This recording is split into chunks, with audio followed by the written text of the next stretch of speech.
Christopher Nolan's The Dark Knight is widely considered one of the greatest superhero films of all time, thanks in no small part to Heath Ledger's legendary portrayal of the Joker. But what if I told you that the Joker we saw on screen wasn't always what Nolan had in mind? And what if Harvey Dent, Gotham's White Knight, was supposed to play an even bigger role? Let's rewind to the early drafts of The Dark Knight. Initially, Nolan envisioned the Joker as a far less enigmatic character.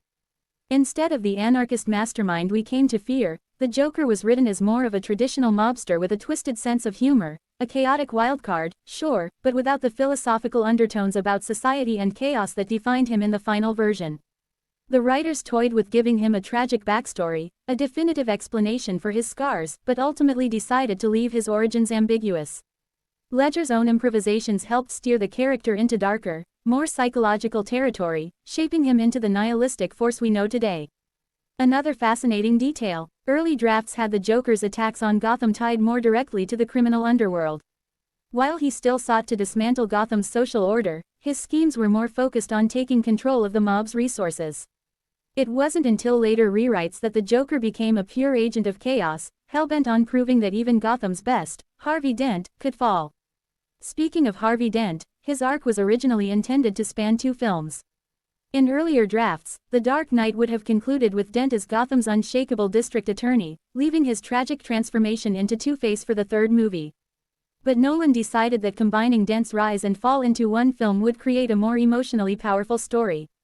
This choice shifted the focus of The Dark Knight from being a Joker-centric story to one that explored the duality of Gotham's White Knight and its Dark Knight.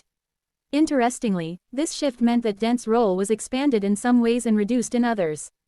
Early drafts featured Harvey Dent leading the charge against Gotham's crime families, with Bruce Wayne serving as a reluctant supporter in the shadows. The love triangle between Bruce, Rachel, and Harvey was also more prominent, adding another layer of tension. However, Nolan trimmed much of this to streamline the story, emphasizing Harvey's downfall as a result of the Joker's manipulations. These changes reflect Nolan's ability to evolve his vision during the filmmaking process. By making the Joker more symbolic and condensing Dent's arc, he created a film that isn't just about good versus evil, it's about the fragility of morality and the cost of heroism in a corrupt world. So, the next time you watch The Dark Knight, remember this: the movie we got wasn't just the product of great performances, it was the result of meticulous revisions and bold creative choices. Nolan's willingness to refine his ideas gave us a Joker who terrified us and a Harvey Dent who broke our hearts. If you want to learn more about early concepts for your favorite superhero films, don't forget to like, subscribe, and tell us in the comments which villain you think deserved more screen time.